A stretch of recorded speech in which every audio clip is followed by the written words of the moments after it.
चल मित्रो, आपल्या आज कोरदाश्रम अनाथ आश्रममध्ये ही आजी 2 दिवसापूर्वी आपल्याकडे दाखल झाली होती.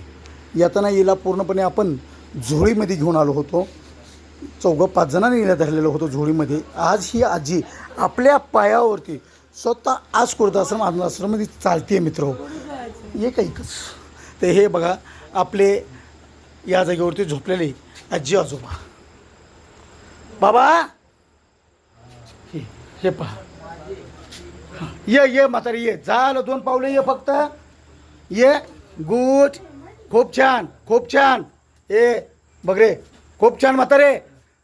गुड, ये चल, शबास. बस, तुला जिथं बस तिथं. मित्र हो, हे आहे आज कोरदाश्रम अनाथ आश्रमची जादू. केवळ आणि केवळ किती दिवस झाले रे बाळा आजीला येऊन? काही तास झाले आहेत, 24 तास झाले, दीड दिवस झालेले आहेत. 1.5 दिवसामध्ये आजी आपल्याला पूर्णपणे आपल्याकडे चालत आलेली आहे. जाताना आश्रममध्ये ट्रेचर वाच्यावरती गेली, झोळीमध्ये गेली. आज ती आजी आपल्याकडे. हां बाळा, बस ना, बस आजी, बस.